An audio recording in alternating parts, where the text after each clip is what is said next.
大家好，这里是乌托邦古知识小课堂。今天我们来看一看古谱中那些常见的反复记号。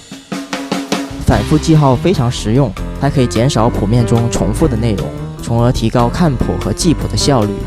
对于写谱的人来说，这可是一个必不可少的偷懒好工具。或许你之前已经使用过反复记号了，但这个视频也可能让你找到新的知识哦。这些是我们在古谱中经常会出现的反复记号。让我们看看第一个记号。这个像除号的标志叫整小节反复记号，它的意思是重复演奏上一个小节的内容。比如我有一个小节的乐句，如果下一个小节还是这个内容不变，我就可以使用这个记号来表达重复上一个小节。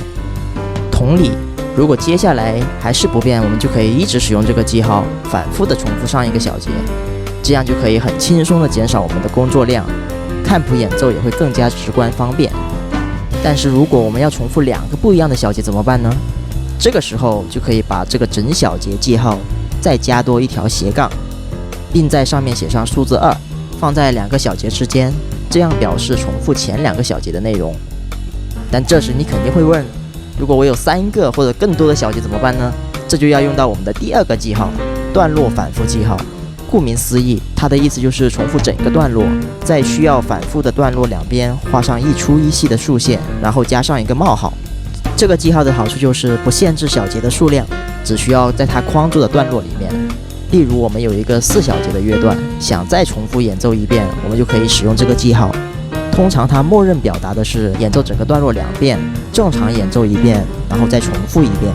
但如果你想重复的更多遍，可以在结尾标上 play 数字 time 这一段话，这个意思就是演奏整个段落多少遍。如果你要演奏4遍，就可以添上数字4；如果你要演奏8遍，就可以添上数字8。当然也可以写得更简单，像这样子直接写变数加上一个 x 就可以表示同样的意思啦。段落反复记号还有个补充记号，就是反复跳跃记号，它可以改变重复段落的演奏内容。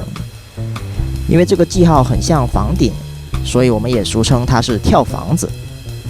比如刚才那个段落重复第2遍的时候，我想改变第4小节的内容，就可以使用反复跳跃记号，演奏2遍，第1遍打房子1，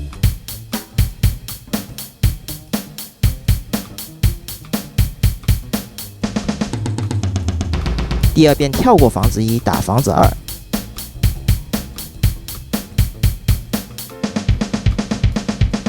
通过这个记号就可以改变我们要重复的内容，这个是很方便的用法。接着我们看下一个记号 ，DS 记号是意大利文的缩写，意思是从记号处反复。当你在乐曲中遇到 DS 记号，就要跳到这个 S 标志的位置开始演奏。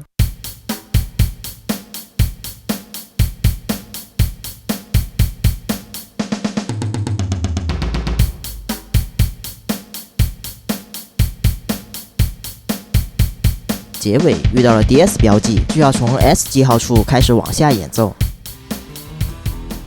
DS 标记的好处就是你可以截取任何你想要重复的段落，比如我想从第2小节开始，只需要把 S 记号往前推移到第2小节。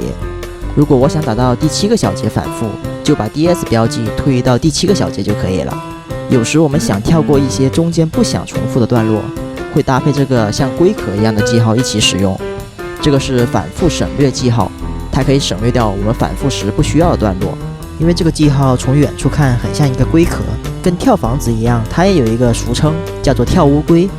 我们回到刚才的例子，如果我想重复的时候省略中间一些段落，就可以在需要省略的段落两边放上反复省略记号，这样我重复演奏的时候就可以跳过这些段落。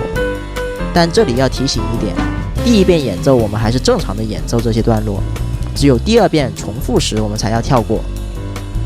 DS 记号有时还会搭配 coda 组合成 DS or coda。coda 是意大利文结尾的意思，它就相当于跳乌龟另外一种使用方式，但不一样的地方是它需要跳到特定的 coda 段落，演奏的时候遇到 DS， 从 S 记号处反复，这个部分和之前一样不变，但反复的途中我们遇到 to coda 标记，立刻跳过剩下的部分，直接演奏 coda 段落。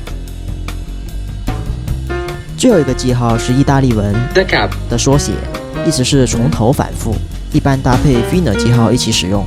Finer 一般放在整首曲子的中指处，所以可以简单的理解为遇到 DC 标记，把曲子从头再来一遍到 Finer 结束。我们看看这个例子，第一遍演奏前8个小节，遇到 DC 记号，回到开头演奏到 Finer 结束整首曲子。